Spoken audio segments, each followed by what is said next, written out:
Semua bukan tentang uang, Bu. Kalau kita mau berusaha dan berdoa, kita bisa berhasil.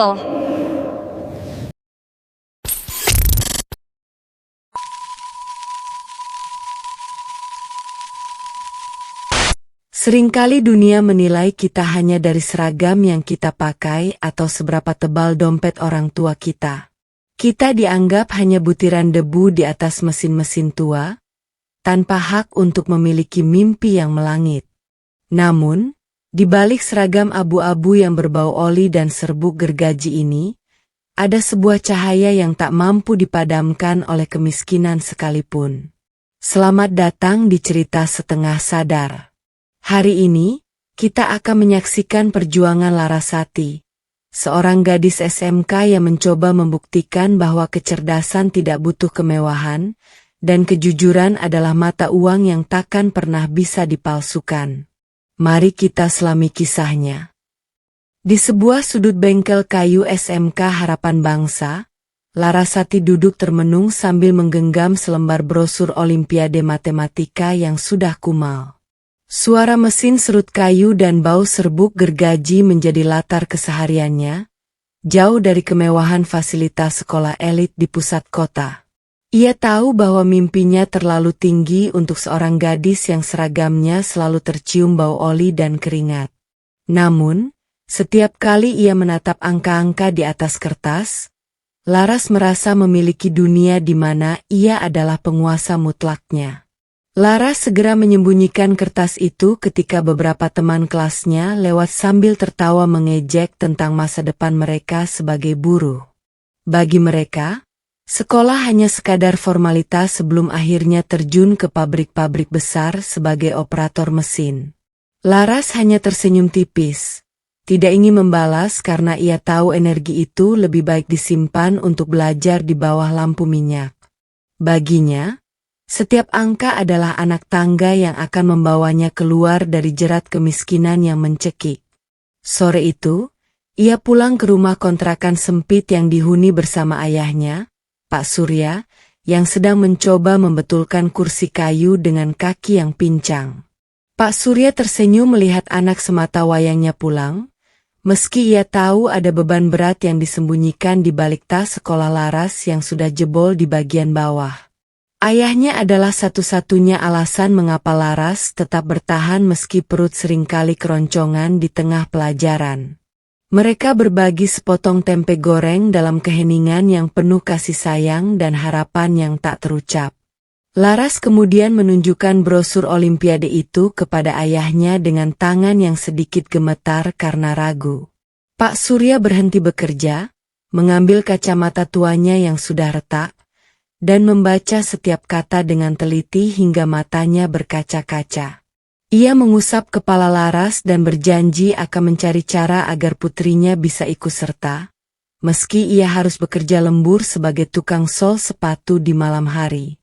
Dukungan tulus itu menjadi bahan bakar pertama bagi mesin semangat Laras yang mulai menderu. Malam itu, di bawah temaram lampu 5 watt, Laras mulai menyelesaikan soal-soal kalkulus tingkat lanjut yang ia pinjam dari perpustakaan daerah. Jari-jarinya menari lincah, memecahkan variabel demi variabel seolah sedang memainkan simfoni yang indah. Di luar, hujan turun deras membasahi atap seng rumah mereka yang bocor, namun Laras tidak peduli. Baginya, setiap soal yang terpecahkan adalah sebuah kemenangan kecil melawan takdir yang selama ini tampak tidak adil.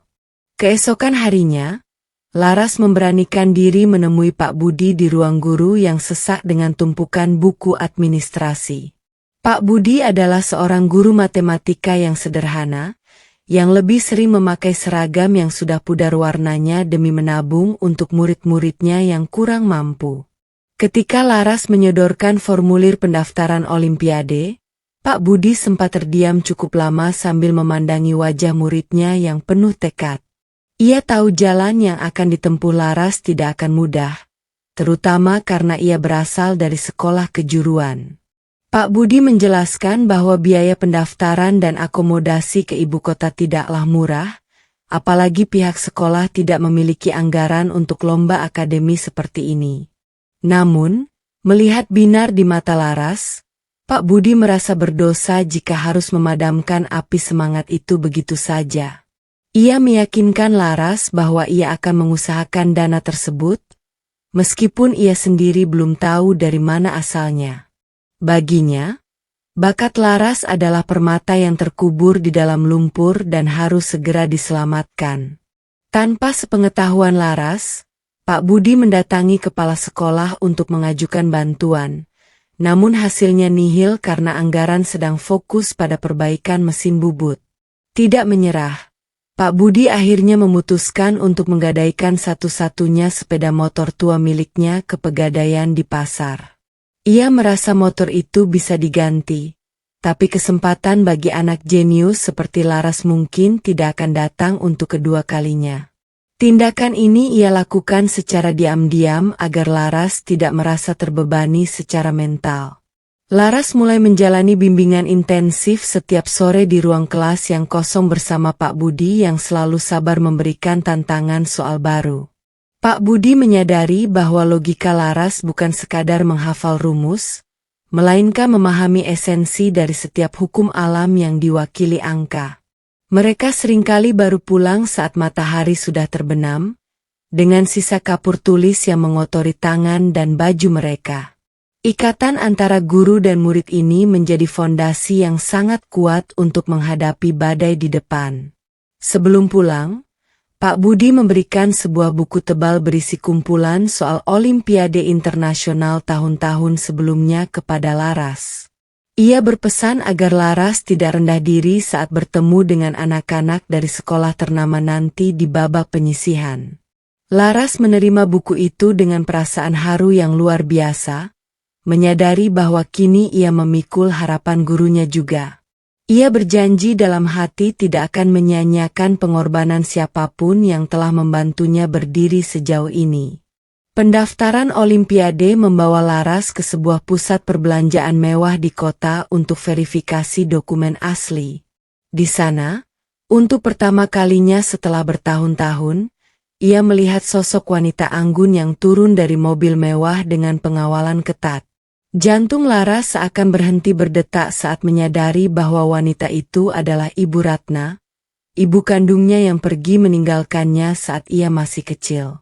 Ibu Ratna tampak sangat bahagia, menggandeng seorang remaja laki-laki sebaya Laras yang mengenakan seragam sekolah internasional yang sangat mahal.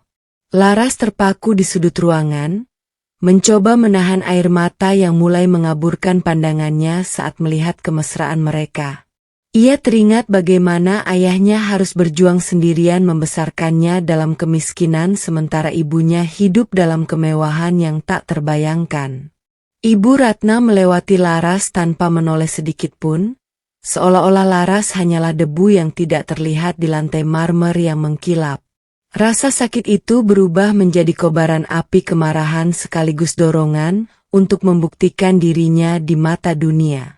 Remaja laki-laki yang bersamanya ternyata adalah Dimas, sepupu tirinya yang juga merupakan peserta unggulan dalam Olimpiade Matematika kali ini.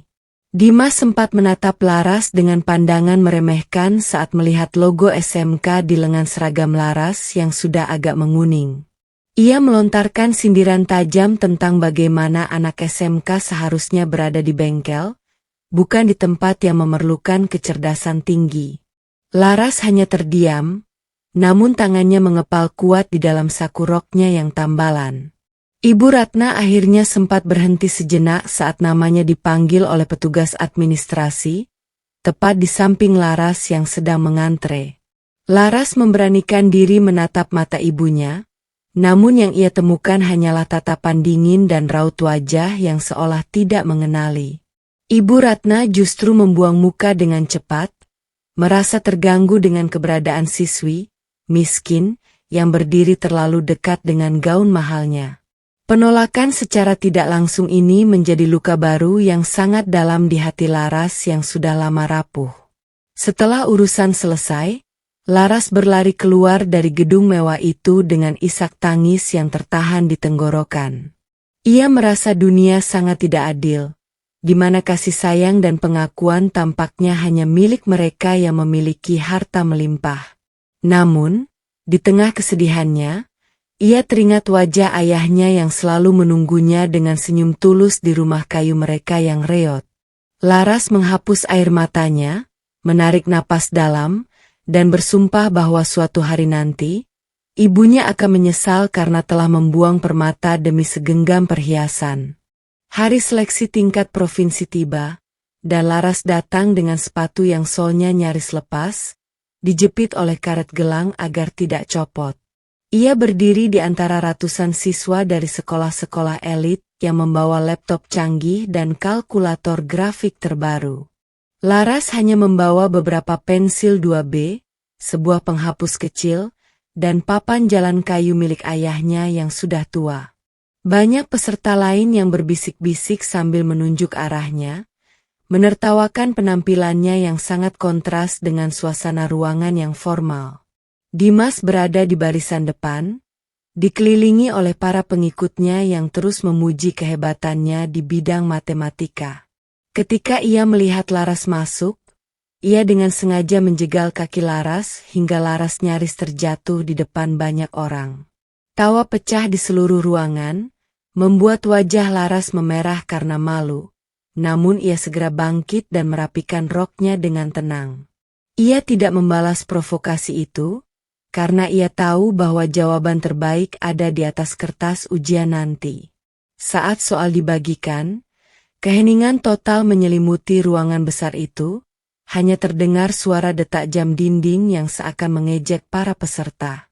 Laras menarik napas dalam, membuka lembar soal, dan seketika dunianya berubah menjadi aliran angka dan logika yang jernih.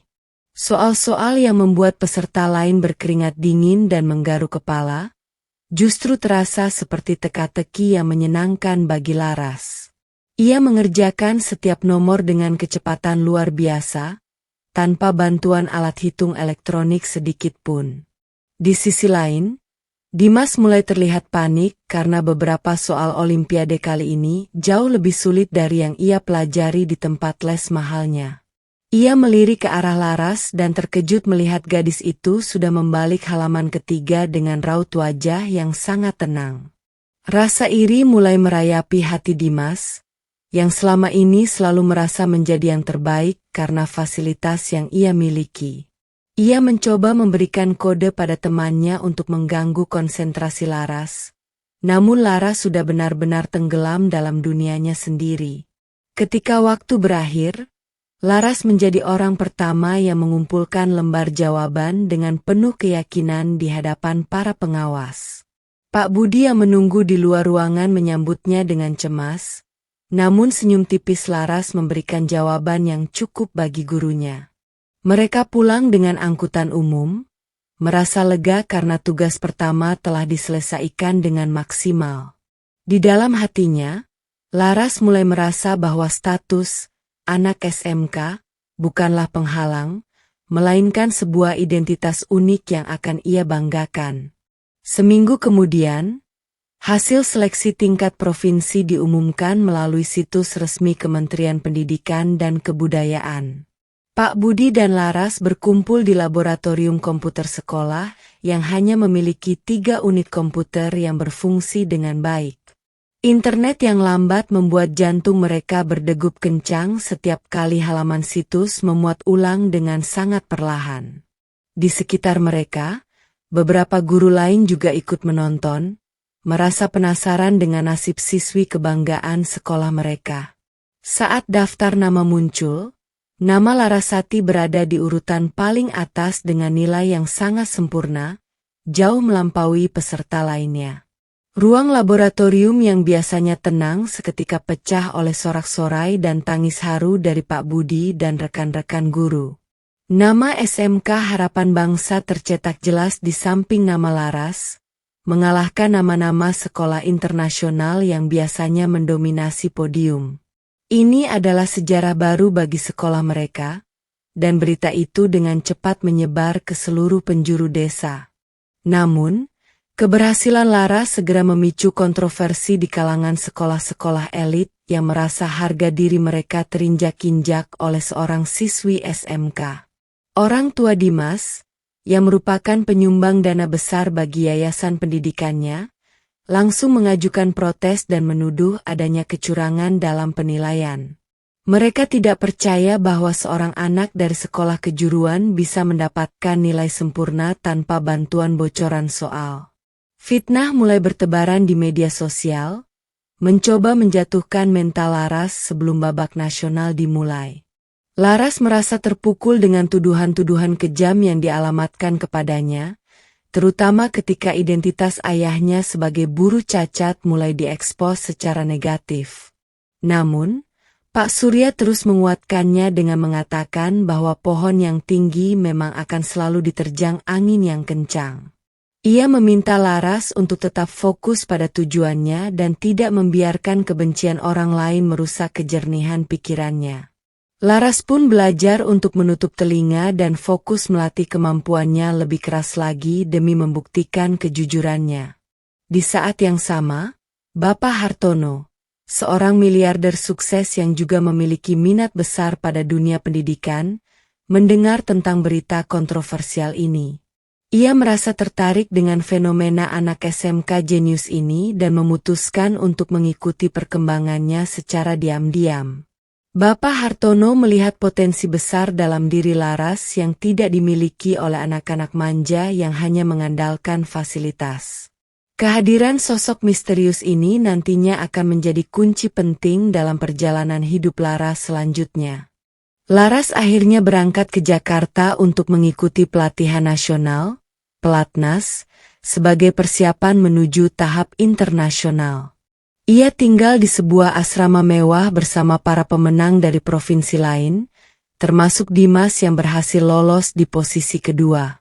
Sejak hari pertama, suasana asrama terasa dingin dan penuh persaingan yang tidak sehat bagi Laras yang dianggap sebagai penyusup. Para peserta lain sering sengaja meninggalkan Laras saat hendak pergi ke ruang makan atau ruang belajar kelompok. Dimas tidak berhenti mengintimidasi Laras dengan cara-cara yang lebih halus namun sangat menyakitkan secara psikologis. Ia sering mengejek pakaian Laras yang hanya terdiri dari beberapa potong baju kaos lusuh yang ia bawa dari rumah dalam tas kain. Bahkan, beberapa peserta sengaja menyembunyikan buku catatan Laras agar ia tertinggal dalam materi pelajaran yang diberikan oleh dosen-dosen tamu. Laras harus belajar 2 kali lebih keras di malam hari, menggunakan ingatan fotografisnya untuk menyusun kembali materi yang hilang. Suatu malam, Laras menemukan tumpukan soal yang sangat rumit di meja belajarnya yang ternyata adalah jebakan dari Dimas untuk mengetes kemampuannya. Soal tersebut sebenarnya adalah soal tingkat doktoral yang sengaja diberikan untuk membuat Laras merasa putus asa dan bodoh.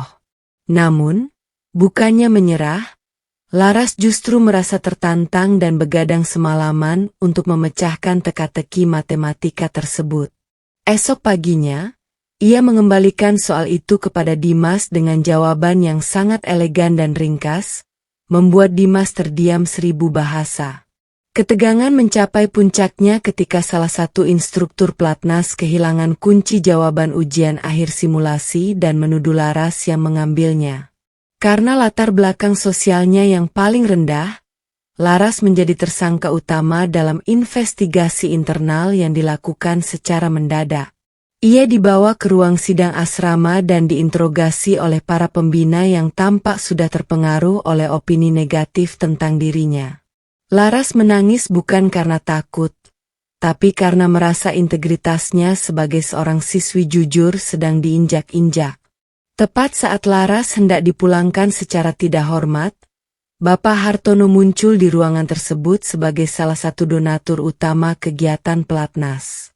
Dengan kewibawaannya, ia meminta agar dilakukan pengecekan sidik jari pada lembar jawaban yang hilang tersebut daripada sekadar menuduh tanpa bukti.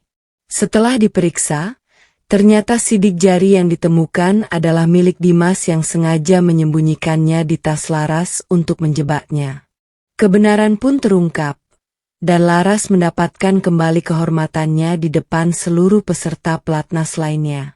Sebagai bagian dari rangkaian acara pelatnas, para peserta diundang ke sebuah jamuan makan malam formal di ballroom Hotel Grand Kencana yang dihadiri banyak pejabat. Laras merasa sangat tidak nyaman mengenakan gaun pinjaman yang ukurannya sedikit kebesaran dan sepatu hak tinggi yang membuatnya sulit berjalan. Ia berdiri di pojok ruangan, mencoba menghindari kerumunan orang-orang yang berpakaian sangat glamor dan membicarakan bisnis jutaan dolar. Namun, takdir kembali mempertemukannya dengan Ibu Ratna yang hadir sebagai istri dari salah satu tamu kehormatan. Ibu Ratna yang sedang memegang gelas kristal terkejut saat melihat Laras berada di tengah-tengah acara elit tersebut. Ketakutan terbesarnya adalah jika rahasia masa lalunya terbongkar dan merusak reputasi sosialnya yang sudah ia bangun dengan susah payah. Ia mendekati Laras dan dengan bisikan tajam menyuruhnya segera pergi dari tempat itu sebelum ada yang menyadari hubungan mereka. Ia bahkan menawarkan sejumlah uang agar Laras mundur dari Olimpiade dan kembali ke desanya saja. Laras menatap ibunya dengan tatapan yang kini lebih dingin dan penuh kekecewaan yang sudah mengkristal. Ia menolak uang tersebut dan mengatakan bahwa ia berada di sana karena bakatnya, bukan karena mencari belas kasihan atau pengakuan dari orang yang sudah membuangnya. Ibu Ratna yang merasa terhina karena ditolak oleh anak kandungnya sendiri, mulai melakukan rencana jahat untuk mempermalukan Laras di depan umum. Ia secara diam-diam memasukkan jam tangan berlian miliknya ke dalam tas kecil yang dibawa Laras. Tak lama kemudian, Ibu Ratna berteriak histeris mengklaim bahwa jam tangan mahalnya telah hilang dicuri saat ia sedang berbincang. Petugas keamanan segera menutup pintu keluar dan mulai memeriksa barang bawaan para tamu, dimulai dari peserta Olimpiade yang tampak paling mencurigakan. Ketika tas Laras diperiksa, jam tangan itu ditemukan di dasar tas, membuat seluruh ruangan menatap Laras dengan pandangan jijik dan penuh caci maki. Laras terpaku, merasa dunia seakan runtuh di bawah kakinya karena ia tahu ia tidak melakukannya. Ibu Ratna tersenyum kemenangan di balik wajahnya yang pura-pura sedih, sementara Dimas ikut memprovokasi massa dengan mengatakan bahwa kebiasaan mencuri memang sulit hilang dari orang miskin. Laras diseret oleh petugas keamanan menuju ruang belakang hotel untuk diproses lebih lanjut secara hukum. Namun, ia tidak tahu bahwa Bapak Hartono telah menyaksikan seluruh drama tersebut melalui kamera pengawas tersembunyi yang ia pasang untuk memantau keamanan acara. Bapak Hartono mulai menyadari betapa kejamnya lingkungan yang sedang dihadapi oleh gadis jenius itu. Di ruang interogasi hotel yang dingin, Laras hanya bisa tertunduk lesu sambil terus menggumamkan doa dan kata-kata kejujuran. Polisi sudah bersiap untuk membawanya ke kantor pusat, namun tiba-tiba pintu terbuka dengan bantingan keras oleh Bapak Hartono. Ia masuk dengan membawa rekaman video dari tabletnya yang menunjukkan dengan jelas bagaimana Ibu Ratna menjatuhkan jam tangan itu ke tas Laras. Seluruh petugas keamanan terdiam, menyadari bahwa mereka baru saja melakukan kesalahan besar karena terhasut oleh fitnah seorang sosialita. Bapak Hartono kemudian membawa Laras keluar dari ruangan itu dengan perlindungan pribadinya, melewati kerumunan tamu yang kini berbisik karena malu. Ia tidak hanya membersihkan nama Laras, tetapi juga secara terbuka memberikan teguran keras kepada Ibu Ratna di hadapan suaminya dan para tamu lainnya. Ibu Ratna gemetar ketakutan karena ia tahu Bapak Hartono memiliki kekuatan untuk menghancurkan bisnis suaminya dalam sekejap. Laras merasa sedikit lega, namun hatinya tetap terasa perih melihat betapa rendahnya moral wanita yang melahirkannya. Malam itu, Bapak Hartono mengajak Laras berbicara empat mata di balkon hotel yang menghadap ke gemerlap lampu Jakarta.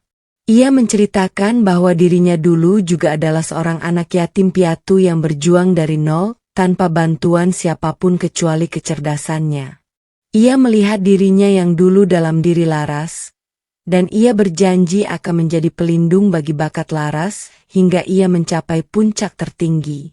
Ia menawarkan bantuan finansial untuk pengobatan kaki Pak Surya, ayah Laras, agar Laras bisa fokus sepenuhnya pada lomba. Laras awalnya menolak karena ia tidak ingin berutang budi terlalu besar pada orang asing, namun Bapak Hartono meyakinkannya bahwa ini adalah investasi untuk masa depan bangsa. Ia mengatakan bahwa Indonesia membutuhkan lebih banyak orang seperti Laras yang memiliki kecerdasan luar biasa sekaligus integritas yang kuat. Akhirnya, dengan penuh haru, Laras menerima tawaran itu dengan syarat ia akan mengembalikannya suatu hari nanti setelah ia sukses. Perjanjian ini menjadi titik balik baru bagi kondisi ekonomi keluarga Laras yang selama ini menderita. Berita tentang kebenaran kasus pencurian itu menyebar dengan cepat, membuat posisi Ibu Ratna di kalangan sosial menjadi sangat terpojok. Sebaliknya, dukungan masyarakat terhadap Laras justru semakin mengalir deras setelah kisah perjuangannya sebagai anak SMK terungkap ke publik. Laras kembali ke asrama Platnas dengan kepala tegak, tidak lagi takut pada intimidasi Dimas atau siapapun. Ia kini memiliki dukungan dari orang paling berpengaruh di kota itu, namun ia tetap rendah hati dan tetap rajin belajar. Menjelang keberangkatan ke tingkat internasional, panitia mengadakan tes akhir terbuka yang disiarkan secara langsung di televisi nasional sebagai bentuk transparansi. Laras dan Dimas terpilih sebagai dua kandidat utama yang akan memperebutkan posisi ketua tim Indonesia untuk Olimpiade Internasional. Mereka diberikan tantangan untuk memecahkan sebuah persamaan matematika kuno yang belum terpecahkan selama puluhan tahun oleh para ahli di negeri ini. Ruangan aula penuh dengan penonton, termasuk Pak Budi yang datang jauh-jauh dari desa dengan pakaian terbaiknya. Dimas tampil lebih dulu dengan penuh percaya diri, membawa tumpukan referensi dari berbagai buku luar negeri yang ia pelajari. Ia menuliskan langkah-langkah panjang di papan tulis besar, mencoba membuat penonton terkesan dengan kompleksitas pemikirannya. Namun, saat ia sampai di pertengahan jalan, ia tampak buntu dan mulai melakukan kesalahan logika yang cukup fatal. Ia berkeringat dingin di bawah lampu sorot, menyadari bahwa uang ayahnya tidak bisa membeli jawaban dari soal yang benar-benar menguji kecerdasan murni. Kini giliran Laras maju ke depan, hanya membawa sebatang kapur tulis tanpa catatan sedikit pun di tangannya. Ia memejamkan mata sejenak, membayangkan aliran angka sebagai pola-pola alam yang harmonis seperti serat kayu di bengkel SMK-nya. Dengan gerakan tangan yang anggun dan pasti, ia mulai menuliskan barisan angka dan simbol yang sangat sederhana namun sangat efektif. Penonton terdiam terpaku melihat bagaimana sebuah masalah rumit bisa diuraikan menjadi logika yang sangat mudah dipahami. Laras berhasil menyelesaikan soal tersebut hanya dalam waktu 15 menit, jauh lebih cepat dari waktu yang disediakan panitia. Para juri yang terdiri dari profesor matematika senior berdiri dan memberikan tepuk tangan meriah karena terkesan dengan metode orisinal yang ditemukan Laras. Metode itu kemudian secara spontan disebut oleh salah satu juri sebagai metode Larasati, sebuah terobosan baru dalam penyelesaian fungsi variabel kompleks. Dimas hanya bisa menunduk malu, menyadari bahwa ia baru saja dikalahkan secara telak di depan jutaan pasang mata. Setelah acara selesai, Pak Budi berlari memeluk Laras dengan air mata kebahagiaan yang tak terbendung. Ia merasa bangga karena usahanya menggadaikan motor tidak sia-sia dan melihat muridnya benar-benar bersinar di panggung nasional. Laras secara resmi dinobatkan sebagai ketua tim Indonesia yang akan berangkat ke Olimpiade Internasional di Tokyo, Jepang. Kemenangan ini bukan hanya milik Laras, tapi juga kemenangan bagi seluruh siswa SMK di Indonesia yang selama ini sering direndahkan. Persiapan keberangkatan ke Tokyo diwarnai dengan jadwal latihan yang sangat padat dan pemeriksaan kesehatan yang ketat bagi seluruh anggota tim. Laras mendapatkan peralatan belajar baru dari Bapak Hartono, termasuk laptop canggih yang selama ini hanya bisa ia impikan. Namun, Ia tidak lupa mengirimkan sebagian uang saku yang ia terima kepada ayahnya di desa untuk keperluan sehari-hari. Ia juga rutin menelepon Pak Surya setiap malam, mendengarkan suara ayahnya yang selalu menjadi obat lelah yang paling mujarab. Di sisi lain, Dimas yang masih menjadi anggota tim merasa sangat tertekan dan mulai mencari cara curang agar ia bisa tampil lebih menonjol daripada Laras di Tokyo nanti. Ia mencoba mendekati salah satu asisten pembina yang bisa disuap untuk mendapatkan bocoran tipe soal yang akan dikeluarkan oleh juri internasional. Ayah Dimas terus menekannya untuk menang dengan cara apapun, karena reputasi keluarga mereka sedang dipertaruhkan setelah insiden di hotel. Dimas merasa terjepit antara ekspektasi tinggi orang tuanya dan ketidakmampuannya sendiri. Laras menyadari gelagat aneh Dimas yang sering menghilang di malam hari, namun ia memilih untuk tidak ikut campur dan fokus pada latihannya. Ia mulai mempelajari bahasa Jepang dasar secara mandiri agar bisa berkomunikasi dengan peserta lain dan memahami budaya setempat. Laras ingin menunjukkan bahwa anak bangsa tidak hanya pintar secara akademis, tapi juga memiliki tata krama yang baik dan adaptif terhadap lingkungan baru. Semangat, harapan bangsa, yang ia bawa dari sekolahnya menjadi motivasi tambahan baginya. Pak Budi memberikan sebuah hadiah perpisahan berupa sebuah bendera merah putih kecil yang dijahit sendiri oleh ibu-ibu di desa tempat Laras tinggal. Bendera itu penuh dengan coretan tanda tangan dan doa dari teman-temannya di SMK, sebagai simbol bahwa mereka semua mendukungnya dari jauh. Laras menyimpan bendera itu di tempat yang paling aman di dalam tasnya, berjanji akan mengibarkannya di podium kemenangan nanti. Rasa kebersamaan ini membuat Laras merasa tidak sendirian dalam perjuangannya yang besar ini.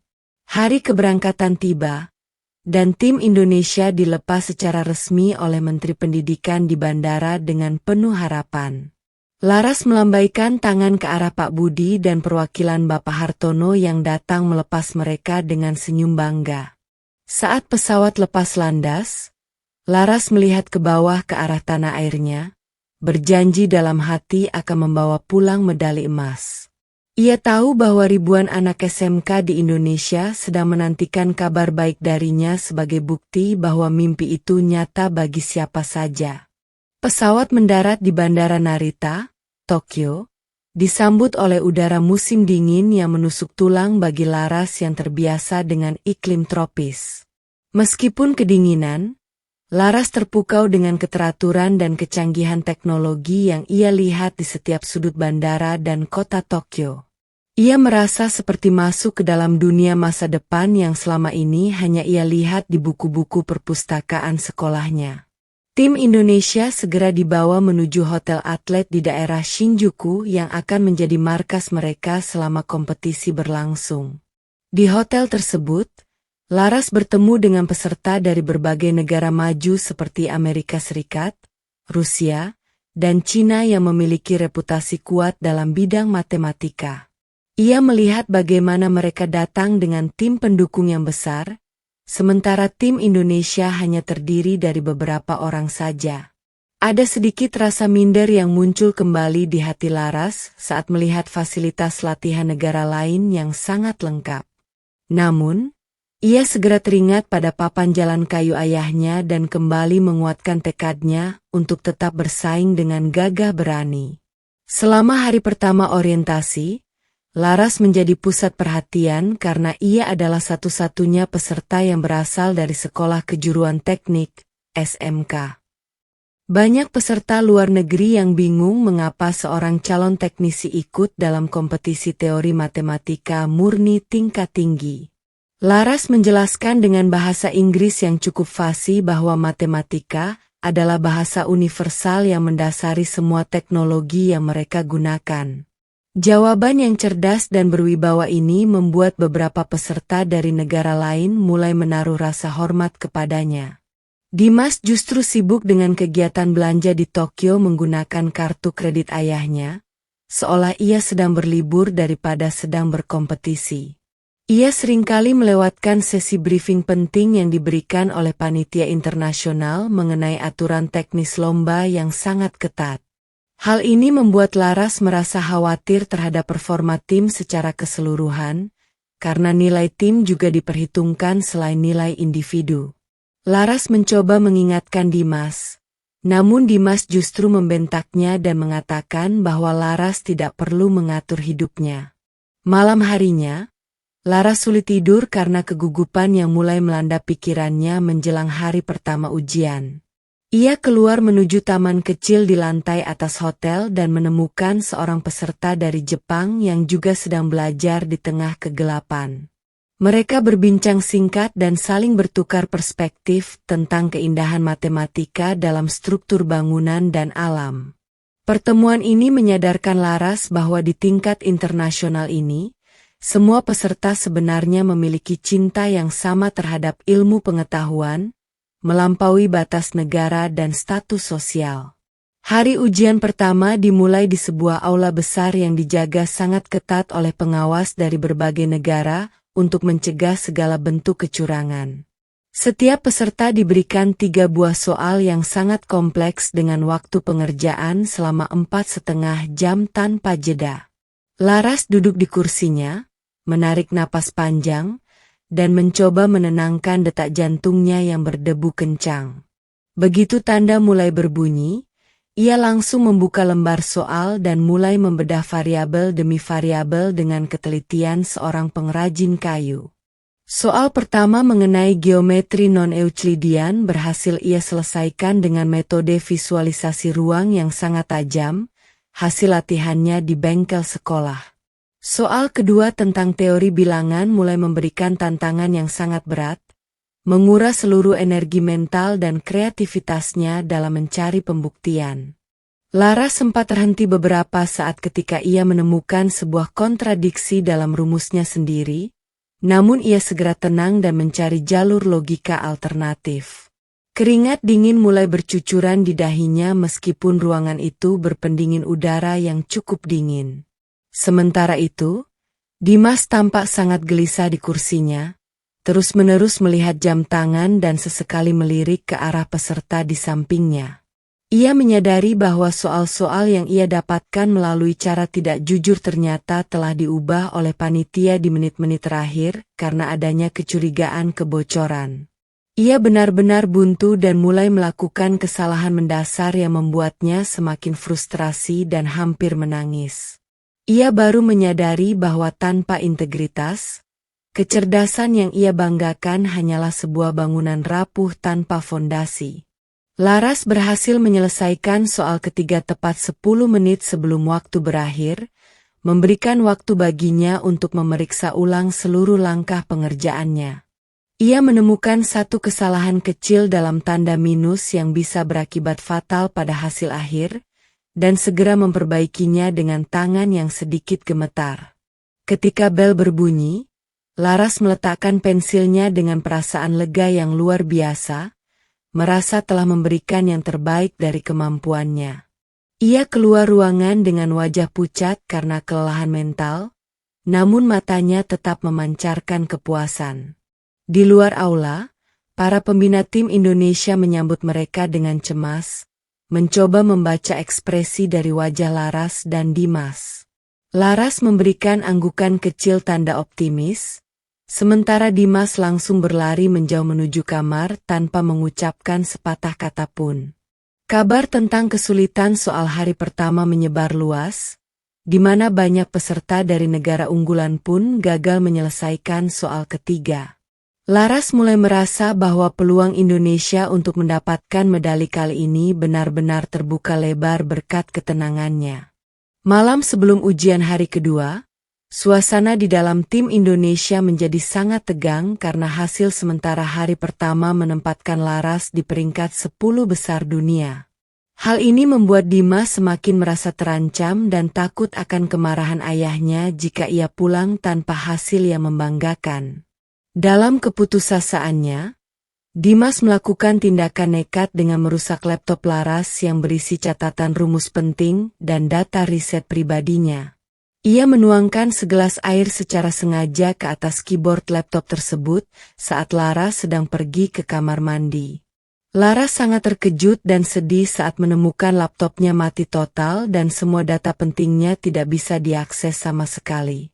Ia merasa hancur karena seluruh persiapan matangnya selama berbulan-bulan ada di dalam perangkat elektronik tersebut. Dimas berpura-pura simpati dan mengatakan bahwa mungkin itu adalah pertanda bahwa Laras memang tidak ditakdirkan untuk menang di tingkat dunia. Namun, Laras segera menyadari adanya tumpahan air yang mencurigakan di atas mejanya, yang sangat mirip dengan jenis minuman kaleng yang sering diminum Dimas. Bukannya menangis dan menyerah, Laras justru duduk tenang dan mulai memejamkan mata untuk memanggil kembali seluruh memori yang ada di otaknya. Ia menyadari bahwa selama ini ia terlalu bergantung pada teknologi, padahal kekuatan sesungguhnya ada dalam pemikiran dan ingatannya.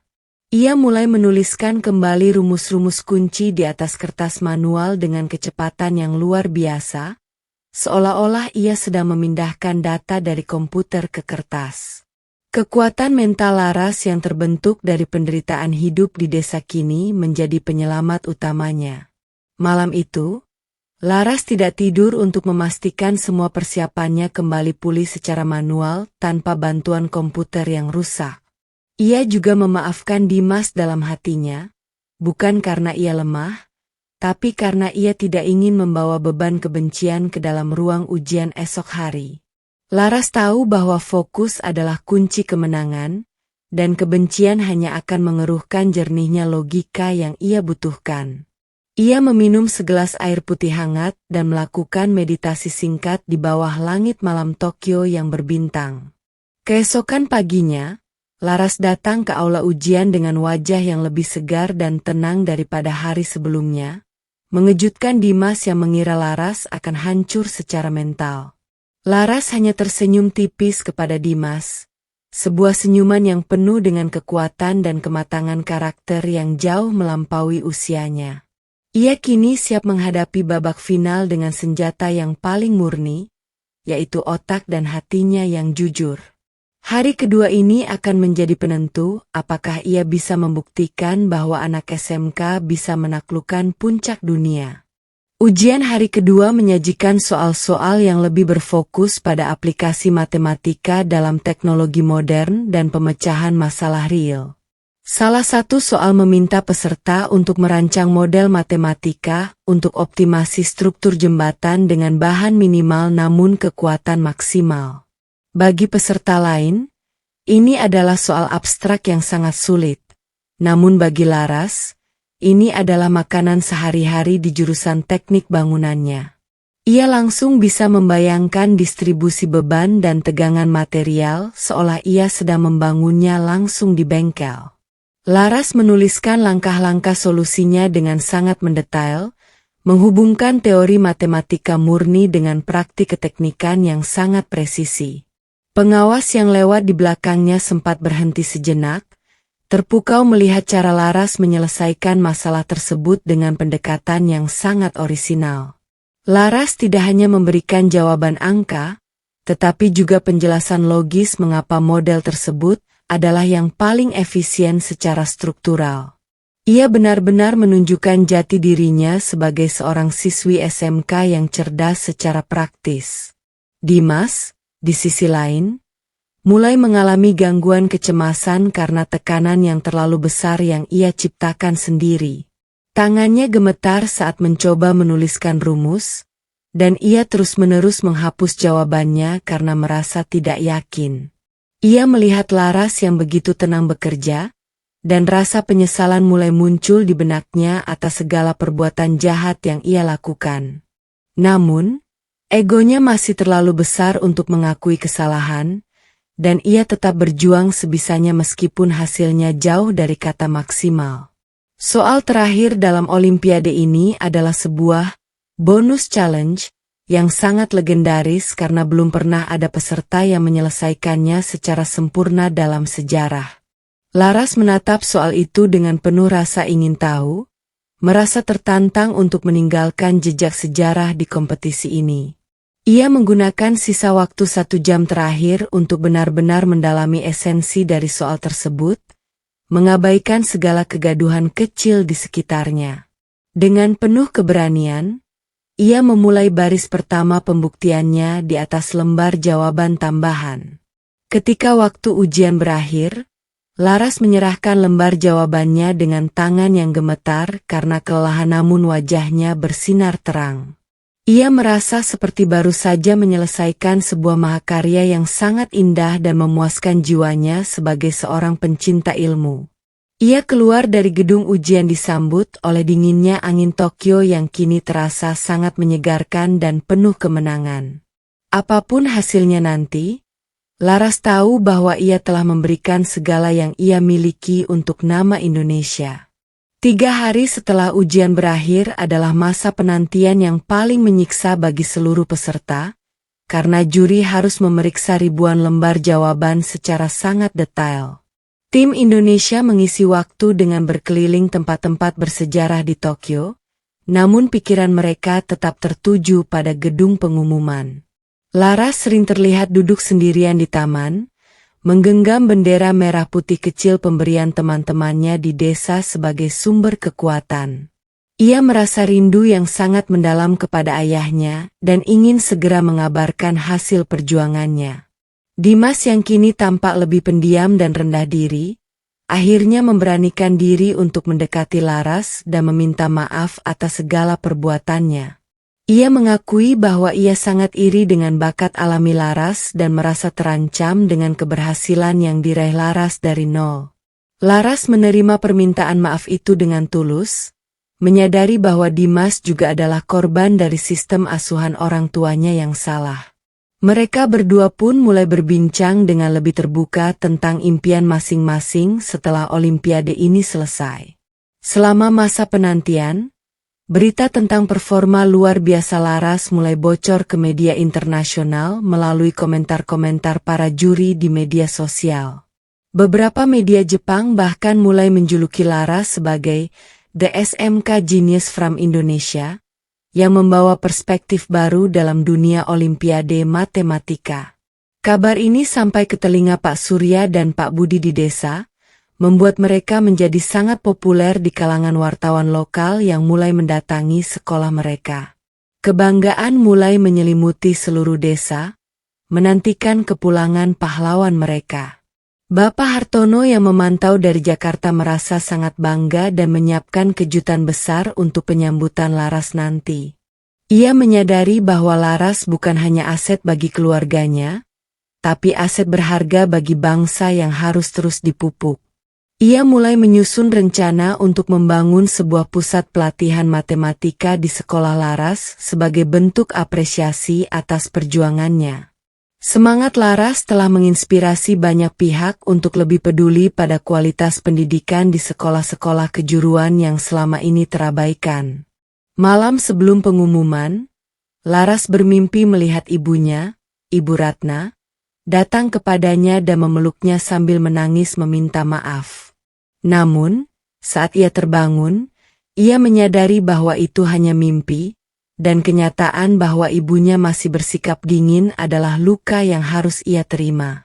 Ia memutuskan untuk melepaskan beban emosional tersebut dan fokus pada kebahagiaan ayahnya yang selalu ada untuknya. Dengan hati yang tenang, ia mempersiapkan diri untuk hari esok, hari di mana takdirnya akan ditentukan di atas panggung dunia. Hari penganugerahan medali tiba, dan aula utama Tokyo International Forum dipenuhi oleh peserta dari seluruh penjuru dunia dengan pakaian nasional masing-masing. Laras mengenakan kebaya sederhana namun elegan yang ia bawa dari rumah, dipadukan dengan kain batik karya teman-temannya di jurusan Kriya. Ia terlihat sangat anggun dan berwibawa, mewakili kecantikan budaya Indonesia di tengah keramaian internasional. Ketegangan menyelimuti ruangan saat pembawa acara mulai membacakan daftar peraih medali perunggu dan perak satu persatu. Nama Dimas disebut sebagai salah satu peraih medali perunggu, sebuah pencapaian yang cukup baik namun terlihat biasa saja di mata Dimas sendiri. Ia naik ke panggung dengan wajah malu-malu, menyadari bahwa medali ini adalah hasil perjuangan kerasnya di hari kedua setelah ia mulai jujur pada diri sendiri. Namun, sorotan utama tetap tertuju pada pengumuman medali emas, di mana hanya 10 orang terbaik di dunia yang akan mendapatkannya. Jantung Laras berdegup kencang saat nama negara Indonesia disebut untuk salah satu medali emas tersebut. Larasati, from SMK Harapan Bangsa, Indonesia. Suara pembawa acara menggema di seluruh aula, diikuti oleh tepuk tangan berdiri dari seluruh hadirin. Laras berjalan menuju panggung dengan langkah yang mantap meskipun matanya sudah berkaca-kaca karena haru yang luar biasa. Ia menerima medali emas yang berkilauan di bawah lampu sorot, sementara bendera merah putih mulai dikibarkan di layar raksasa di belakangnya. Di saat itu, Laras merasa seluruh perjuangan ayahnya, gurunya, dan teman-temannya telah terbayar lunas. Yang lebih mengejutkan lagi, Laras juga diumumkan sebagai peraih Perfect Score Award atas keberhasilannya menyelesaikan soal bonus challenge dengan sempurna. Ia adalah satu-satunya peserta dalam 10 tahun terakhir yang mampu melakukan hal tersebut, membuat seluruh juri internasional memberikan penghormatan khusus. Pidato singkat Laras dalam bahasa Inggris tentang pentingnya kejujuran dan kerja keras membuat banyak orang meneteskan air mata. Ia mempersembahkan kemenangan ini untuk ayahnya dan seluruh anak-anak di pelosok Indonesia yang memiliki mimpi besar. Kabar kemenangan Laras meledak di seluruh media sosial dan stasiun televisi di Indonesia, menjadi berita utama yang sangat membanggakan di tengah berita politik yang membosankan. Pak Surya yang menonton melalui televisi di balai desa tak kuasa menahan tangis kebahagiaan sambil dipeluk oleh warga desa lainnya. Pak Budi berlari keliling lapangan sekolah sambil berteriak gembira, merasa bangga karena motornya yang ia gadaikan telah berubah menjadi medali emas tingkat dunia. SMK Harapan Bangsa kini bukan lagi sekolah pinggiran, melainkan sekolah pencetak juara dunia. Kepulangan tim Indonesia disambut dengan sangat meriah di Bandara Soekarno-Hatta dengan upacara penjemputan resmi oleh pemerintah dan masyarakat. Laras turun dari pesawat dengan medali emas menggantung di lehernya, disambut oleh taburan bunga dan sorak-sorai pendukung setianya. Namun, di tengah kerumunan pejabat dan wartawan, mata Laras hanya mencari satu sosok yang paling ia rindukan, ayahnya. Saat ia melihat Pak Surya berdiri dengan bantuan tongkat barunya, Laras langsung berlari dan memeluknya erat di tengah haru biru suasana bandara. Pak Surya memegang medali emas putrinya dengan tangan yang kasar, seolah masih tidak percaya bahwa anaknya telah menjadi yang terbaik di dunia. Ia berbisik bahwa ia sangat bangga dan meminta maaf karena selama ini hanya bisa memberikan hidup yang susah bagi Laras. Laras membalas bahwa justru kesusahan itulah yang telah membentuknya menjadi pribadi yang kuat seperti sekarang ini. Pertemuan ayah dan anak ini menjadi momen paling emosional yang tertangkap kamera media dan menyentuh hati jutaan penonton di seluruh tanah air.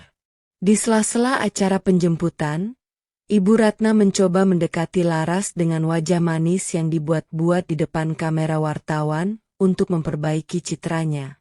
Ia mencoba memeluk Laras seolah-olah ia adalah ibu yang paling mendukung kesuksesan anaknya selama ini. Namun, Laras dengan sopan namun tegas menjaga jarak dan tidak memberikan ruang bagi ibunya untuk memanfaatkannya lagi. Laras mengatakan bahwa pengakuan itu sudah terlambat, dan ia lebih memilih untuk merayakan kemenangannya dengan orang-orang yang benar-benar tulus mencintainya saat ia masih di bawah.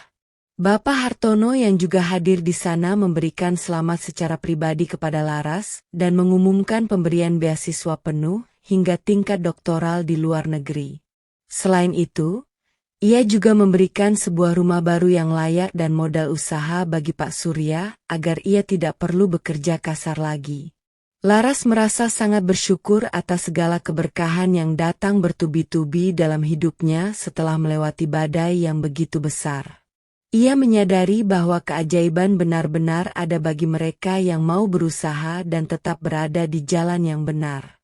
Perjalanan dari Jakarta menuju desa kelahiran Laras diiringi oleh konvoi kendaraan yang sangat panjang, di mana orang-orang berdiri di pinggir jalan untuk menyapa sang juara. Sesampainya di sekolah, seluruh warga SMK Harapan Bangsa menyambutnya dengan tumpeng besar dan pertunjukan seni sebagai bentuk penghormatan. Laras memberikan medali emasnya untuk disimpan di lemari piala sekolah sebagai inspirasi bagi adik-adik kelasnya di masa depan. Ia ingin semua orang tahu bahwa logo SMK di lengan mereka adalah simbol kehormatan yang luar biasa.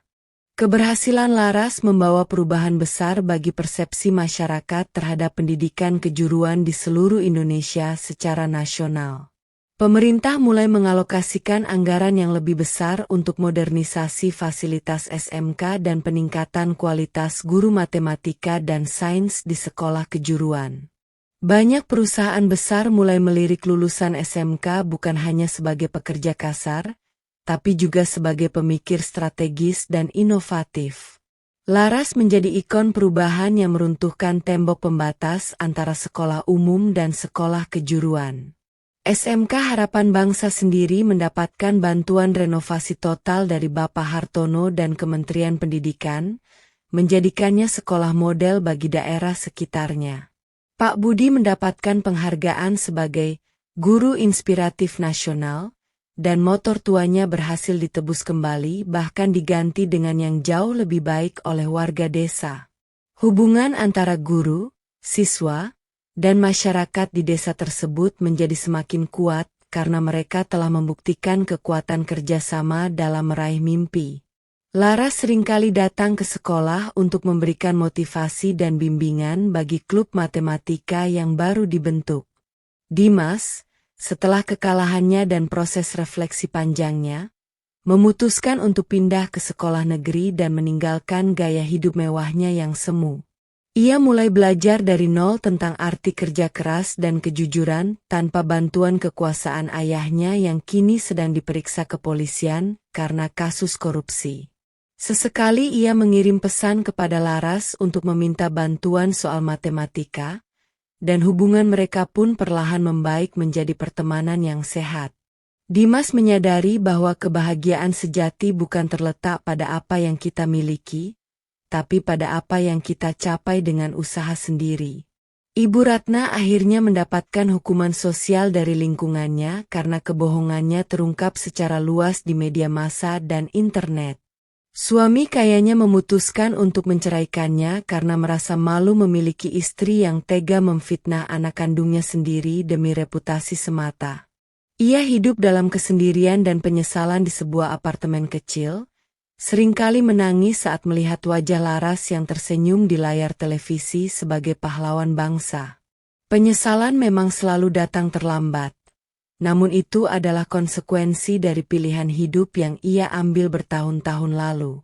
Laras sendiri mulai mempersiapkan diri untuk keberangkatannya menempuh studi sarjana di salah satu universitas terbaik di dunia di Amerika Serikat. Ia menghabiskan waktu luangnya dengan membantu ayahnya berkebun di halaman rumah baru mereka dan mengajari anak-anak desa matematika secara gratis. Ia ingin menularkan semangat belajarnya kepada generasi muda, agar mereka tidak takut bermimpi meski berasal dari keluarga yang sederhana. Baginya, pendidikan adalah satu-satunya cara untuk memutus rantai kemiskinan dan ketidakadilan yang ada di dunia ini. Hari keberangkatan Laras ke Amerika Serikat untuk memulai pendidikan sarjananya akhirnya tiba setelah berbulan-bulan persiapan administrasi yang cukup rumit. Suasana di bandara kali ini lebih intim karena hanya dihadiri oleh keluarga dekat, Pak Budi, dan perwakilan dari tim Bapak Hartono. Pak Surya memegang tangan putrinya dengan erat, memberikan wejangan terakhir agar Laras selalu menjaga ibadahnya dan tidak pernah melupakan asal-usulnya. Meskipun sedih harus berpisah jauh, Pak Surya tahu bahwa burung elang harus terbang tinggi untuk bisa melihat dunia yang lebih luas. Pak Budi memberikan sebuah hadiah terakhir berupa sebuah buku catatan kosong dengan sampul kulit yang bertuliskan, Rumus Kehidupan Larasati. Ia meminta Laras untuk menuliskan semua penemuan baru dan pengalaman hidupnya di sana, agar kelak bisa dibagikan kepada anak-anak di Indonesia. Laras memeluk gurunya itu dengan penuh rasa terima kasih, menyadari bahwa tanpa pengorbanan motor tua Pak Budi, ia tidak akan pernah sampai di titik ini. Air mata haru mengalir di pipi mereka semua, mengiringi langkah Laras menuju gerbang keberangkatan internasional. Sebelum masuk ke area steril, Laras melihat sosok Ibu Ratna berdiri di kejauhan, tampak ragu-ragu untuk mendekat karena rasa malu yang sangat besar. Laras memutuskan untuk mendekatinya terlebih dahulu dan memberikan sebuah pelukan singkat tanpa kata-kata sebagai tanda bahwa ia sudah memaafkan semuanya. Ia tidak ingin membawa beban masa lalu yang pahit ke negeri orang, karena hatinya harus tetap jernih untuk menyerap ilmu pengetahuan baru.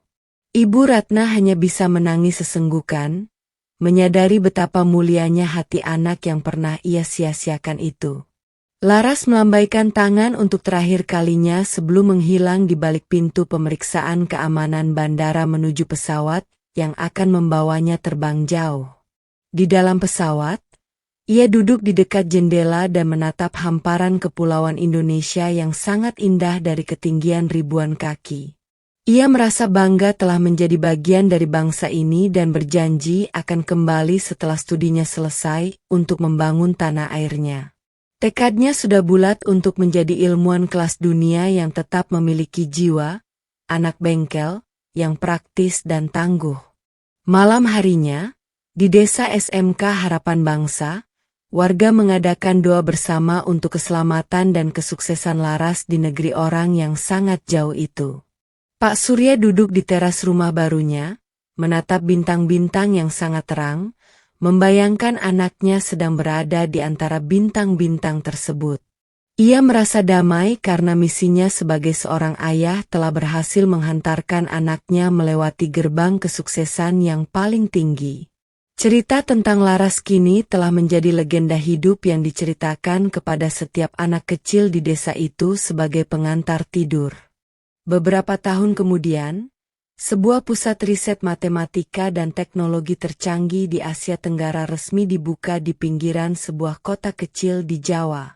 Pusat riset itu bernama Larasati Research Institute, yang dibangun oleh Laras setelah ia menyelesaikan gelar doktornya dengan predikat terbaik di luar negeri. Di sana, ribuan anak berbakat dari berbagai SMK di seluruh Indonesia berkumpul untuk belajar dan menciptakan inovasi baru bagi kemajuan bangsa. Laras berdiri di podium utama sebagai direktur, tetap dengan kesederhanaan dan senyum yang sama seperti saat ia masih di sekolah dulu. Pak Surya, yang kini sudah sepuh namun terlihat sangat sehat berkat perawatan medis yang baik, duduk di barisan depan dengan rasa bangga yang tak terlukiskan. Di sampingnya duduk Pak Budi yang kini telah pensiun namun tetap aktif sebagai penasihat pendidikan di institut yang didirikan oleh muridnya itu. Mereka melihat bagaimana benih yang mereka tanam bertahun-tahun lalu kini telah tumbuh menjadi pohon raksasa yang memberikan keteduhan bagi banyak orang. Cahaya yang dulu redup di balik debu bengkel SMK, kini telah bersinar terang menyinari seluruh negeri dan diakui dunia. Laras mengakhiri pidatonya dengan sebuah rumus matematika unik yang ia temukan, yang melambangkan keseimbangan antara kecerdasan intelektual, emosional, dan spiritual. Ia menegaskan bahwa tidak ada mimpi yang terlalu besar jika dibarengi dengan kejujuran, kerja keras, dan doa yang tulus dari orang-orang tersayang. Para siswa yang hadir bersorak gembira, merasa termotivasi untuk menjadi Larasati berikutnya di masa depan yang penuh tantangan. Atmosfer di ruangan itu penuh dengan optimisme dan harapan baru bagi masa depan pendidikan di Indonesia. Setelah acara selesai, Laras berjalan menuju area bengkel praktik di institutnya, tempat di mana ia paling merasa nyaman di tengah bau oli dan mesin. Ia mengambil sebuah kunci pas dan membantu seorang siswa yang sedang kesulitan membetulkan alat simulasi buatannya sendiri. Ia ingin selalu ingat bahwa ia adalah seorang anak SMK, yang belajar dengan tangan dan berpikir dengan hati untuk memecahkan masalah nyata. Identitas itu adalah harta yang paling berharga baginya, lebih dari medali emas atau gelar akademis manapun yang telah ia raih. Matahari terbenam di ufuk barat, memberikan warna keemasan pada gedung institut yang megah namun tetap ramah lingkungan tersebut. Laras berdiri di depan pintu utama, menatap masa depan dengan penuh keyakinan bahwa Indonesia akan menjadi bangsa yang besar melalui tangan-tangan kreatif anak muda. Cahaya di balik SMK itu kini tidak akan pernah padam, terus menginspirasi setiap jiwa yang merasa kecil untuk tetap berani bermimpi dan menaklukkan dunia. Dan di dalam hatinya, Laras tahu bahwa ini barulah awal dari pengabdian panjangnya bagi dunia ilmu pengetahuan dan kemanusiaan. Kemenangan Larasati hari ini bukan sekadar tentang medali emas, melainkan tentang kemenangan setiap jiwa yang pernah direndahkan namun memilih untuk tetap berdiri tegak. Pendidikan mungkin memberi kita ilmu, tapi perjuangan hidup yang pahitlah yang memberi kita karakter.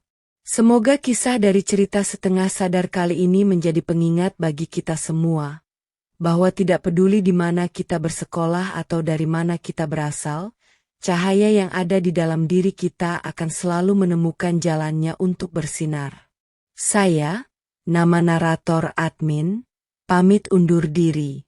Sampai jumpa di cerita penuh inspirasi berikutnya. Ingatlah, tetaplah sadar di tengah dunia yang fana.